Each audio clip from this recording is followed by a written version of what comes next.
Have you ever felt like telling the truth makes people uncomfortable? Not because you were rude, not because you were trying to offend anyone, but because your words cut too close to something they were trying not to see. Maybe you have noticed it before. That subtle shift in the room when you speak clearly, the silence that follows, the blank stares, the half smile that tries to dismiss what you just said, or worse, the way people suddenly change the subject, as if your words carried something too sharp, too heavy, too real to handle. You were not being aggressive. You were not even trying to make a point. You were just honest. But your honesty was not received with gratitude. It was met with tension, with discomfort, with resistance. If you have ever felt this, you are not imagining it. You are touching something most people spend their entire lives avoiding. Because in a world built on comforting illusions, truth is a threat. And the people who see the truth, who think too deeply, speak too clearly, and ask questions that don't have easy answers, they don't just get ignored, they get feared, they get pushed out, they get silenced. It does not matter if your intention was good. It does not matter if what you said was accurate.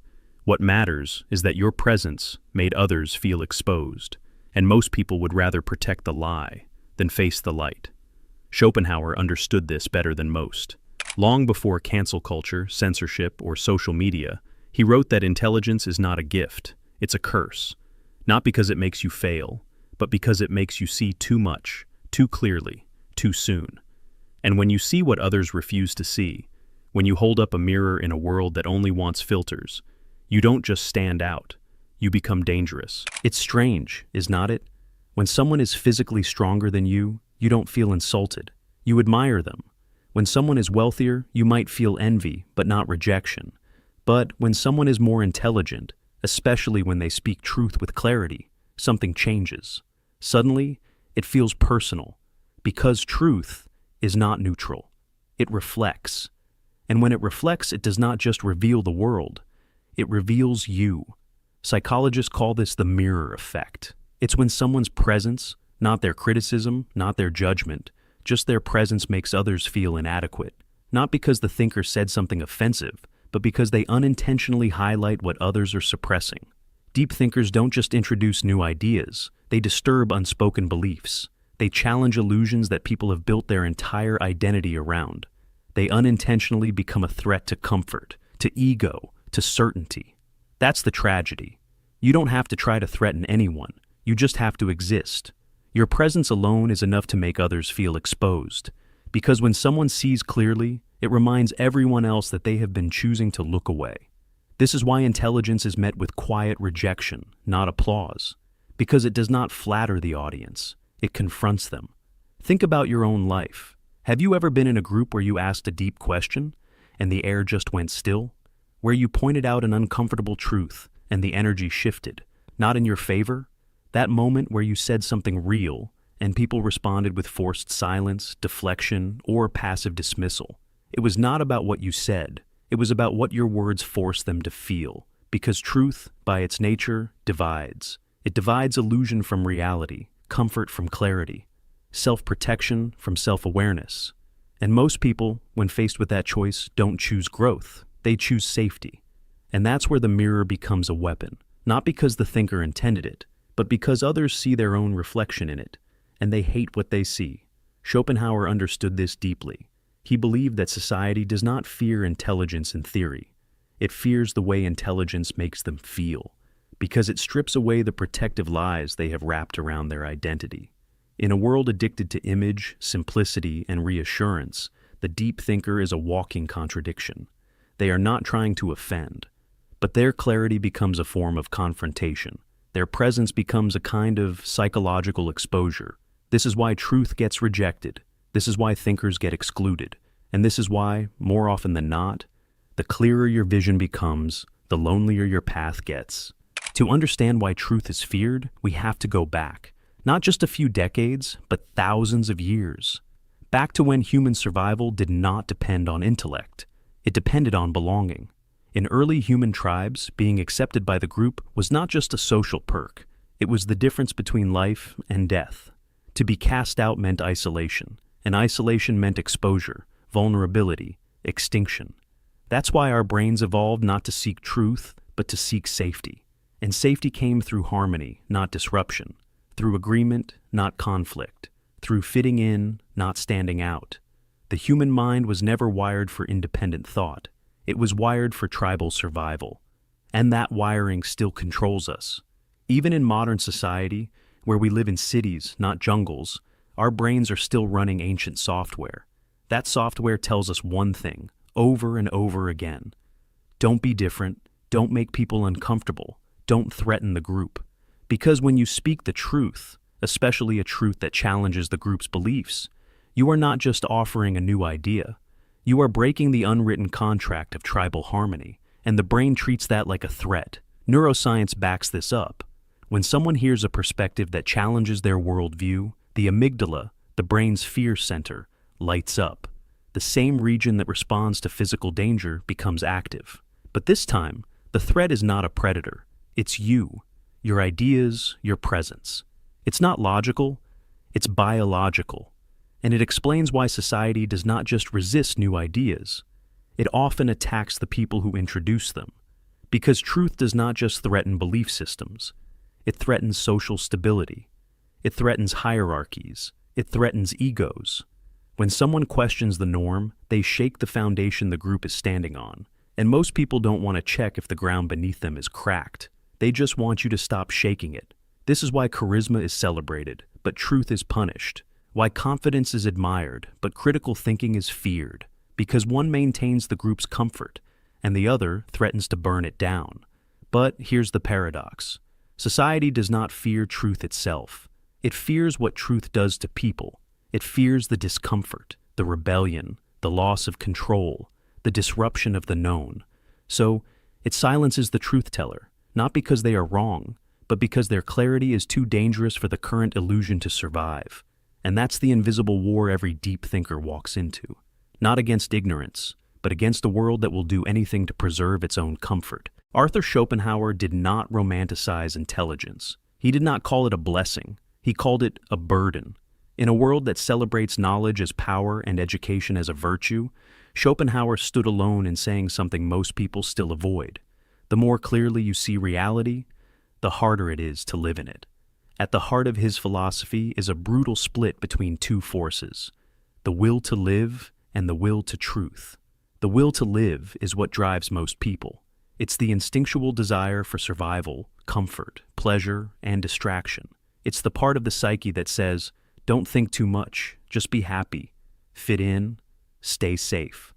This is what fuels consumer culture, shallow conversation, status games, and blind ambition.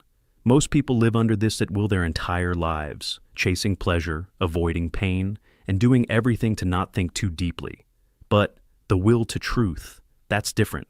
That's rare. It's not about survival, it's about clarity, about understanding the world, even if it breaks you.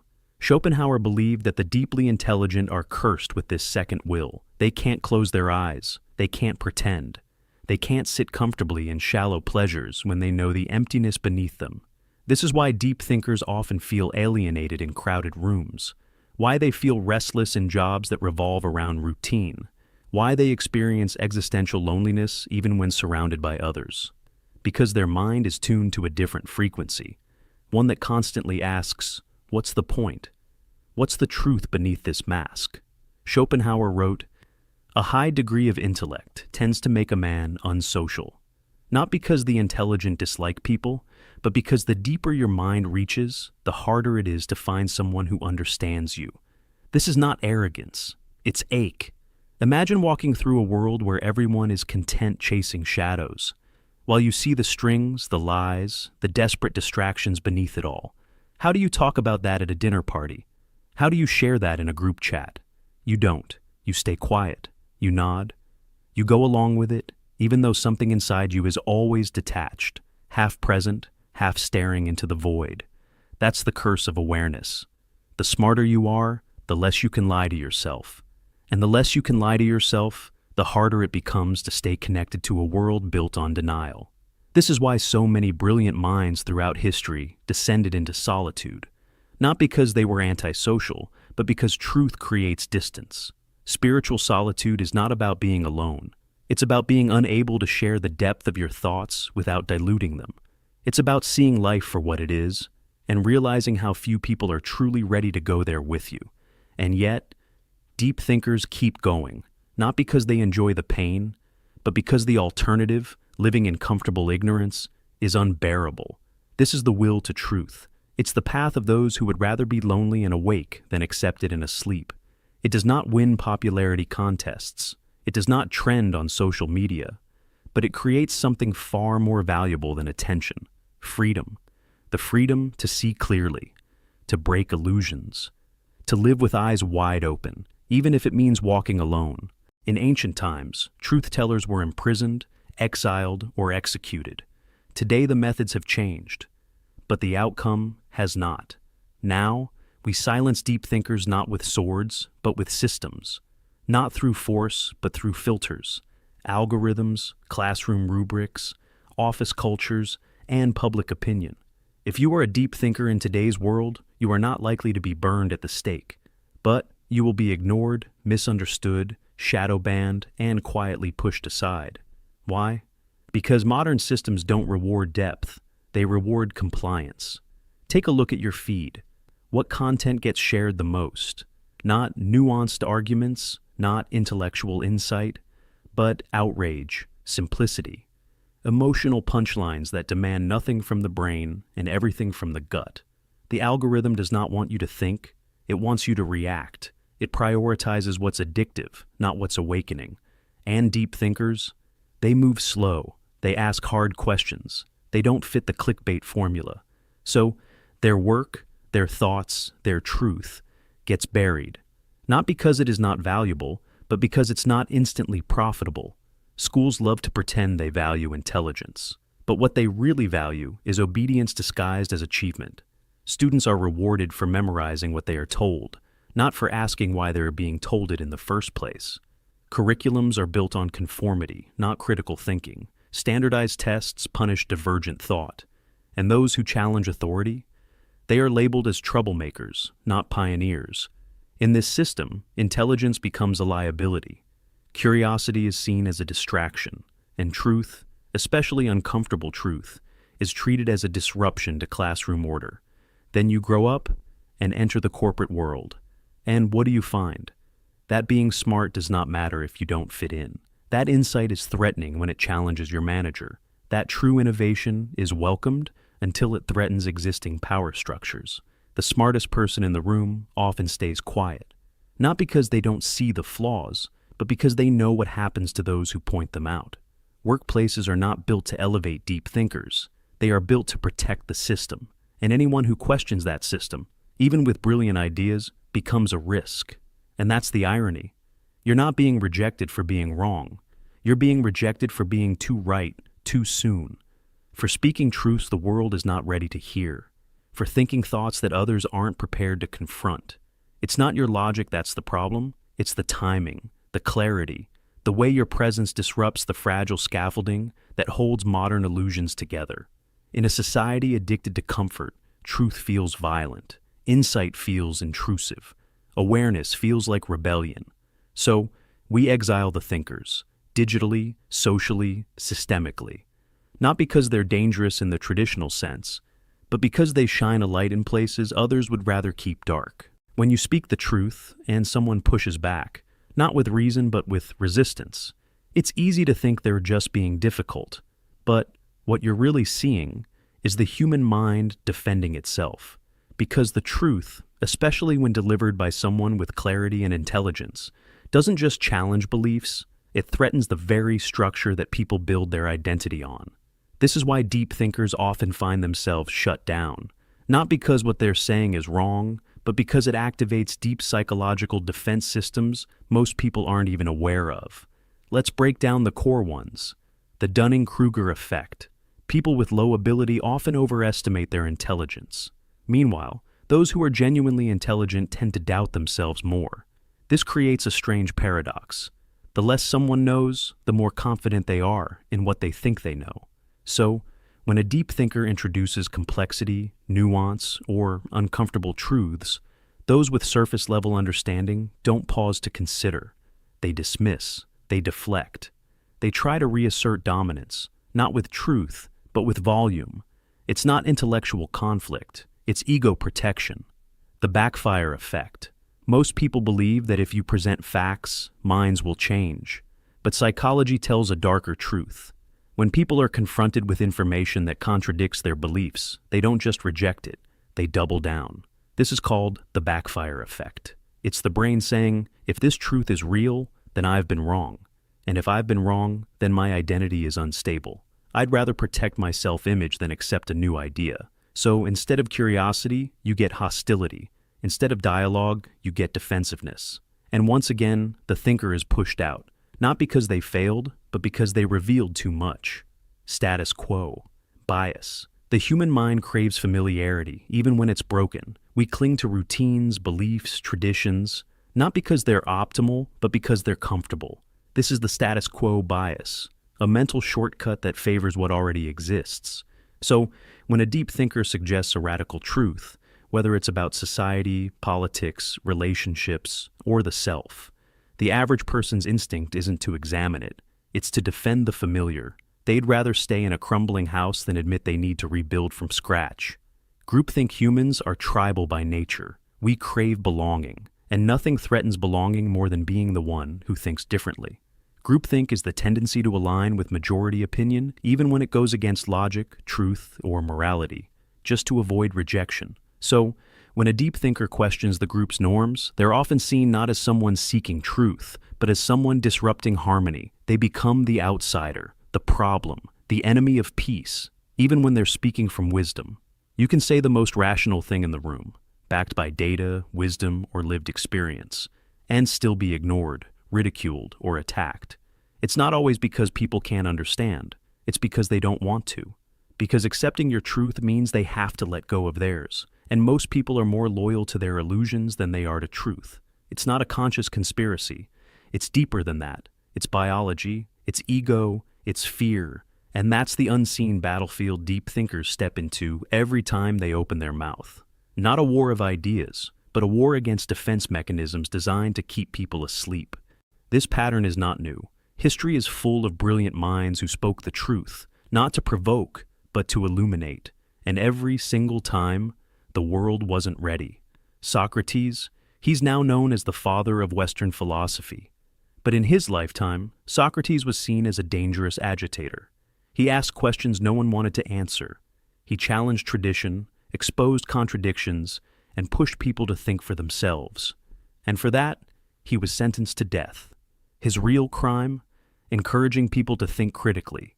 He was given a choice, exile or execution.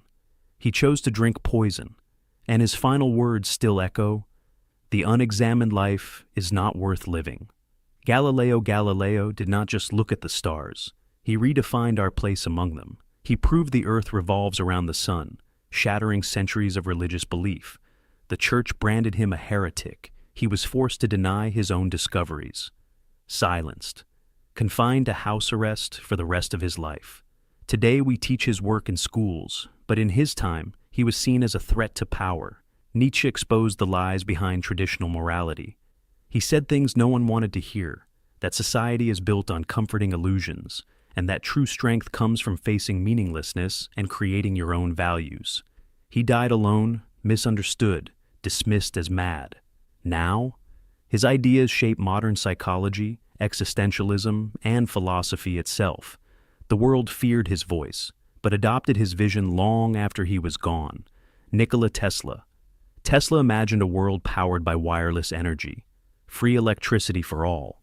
But free energy didn't sit well with those profiting off power. He was undermined, discredited, and shut down, not because his ideas didn't work, but because they threatened the profit structure of the elite. He died alone, penniless. Meanwhile, the world runs on his inventions. Alan Turing. Turing cracked the Enigma code and helped end World War II. He laid the foundation for modern computing and artificial intelligence. But because of his sexuality, he was persecuted by the very country he helped save.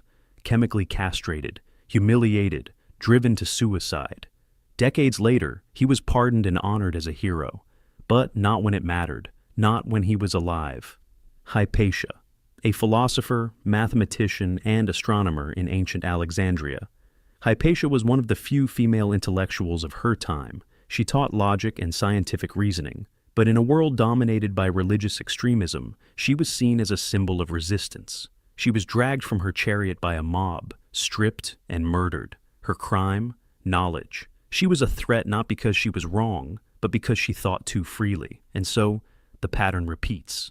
Truth-tellers are punished in the present and praised in the future. Society does not fear truth in hindsight.